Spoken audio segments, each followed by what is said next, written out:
People বন্ধ clear হন আমরা থেকে চালান নিমর জামগা কামগুন বিলার কোনো কাম নাই এনে বিলে আজকে বই থাকতে থাকতে 3 দিন ধরে মাথা নষ্ট যার জন্য আমরা তাড়াতাড়ি ভাগি কিন্তু এই সকাল থেকে লোডিং এ মাথা মারতে মারতে গাড়ি লুট করুন না গেড়া করুন না যার জন্য খাওয়া দাওয়া লেট হয়ে গেছে পরে অন বাজে দুপুর 1:30 এখন খাওয়া নিছি ভাত সকালকার ভাত খাওয়া নিছি এখন কি আর করুম টাইম নাই টেবল নাই একটা করুন নাগে যাই হোক আমরা গাড়ি সাইড লুট করে বাইরে এটা হলো সাইডে যে ওভারব্রিজ দেখতেছেন এটা হলো কানপুর ওভারব্রিজ এই ওভারব্রিজটা লম্বা হলো মোটামুটি 21 কিলোমিটার আজ দাতে পুজো হইতেছে যার জন্য মেন রাস্তা বন্ধ করে দিয়েছে তাই আমরা সব গাড়ি গেতেছি গ্রামের রাস্তা দেয় কিন্তু গ্রামের রাস্তা দেখলে রাস্তা কিন্তু ফাই আসলে একদম ঝিকঝিকা রাস্তা কোনো ভাঙ্গা আসল না যাই বৃষ্টির মধ্যে গ্রামের রাস্তা পার করলাম গ্রামের রাস্তা পার করে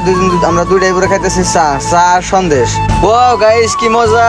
কিছু দূর আগে না গ্রামের রাস্তা আরো মজার রাস্তা পাইলাম ঝিকঝিকে দেবেন একদম খোলা বিল রাস্তার মধ্যে হালকা হালকা বৃষ্টি পড়তেছে গান জুড়ে গাড়ি চালানো যেটা মজা লাগতেছে গাইস ঠান্ডা ঠান্ডা তারপরে কিছু দূর এনে গাইস আমরা গাড়িতে তেল ভরানো হয়েছে কারণ গাড়ির খাওয়া না থাকলে তো গাড়ি চলবো না যেমন আঙ্গ খাওয়া না থাকলে আমরা চলি না তেমন গাড়ির খাওয়া না থাকলে গাড়ি চল না তো আজকে ভিডিও শেষ করে ভিডিও কি ভালো লাগছে কমেন্ট করে জানান আর ফলো করে পাশে থাকুন নেক্সট ভিডিও দেখার জন্য।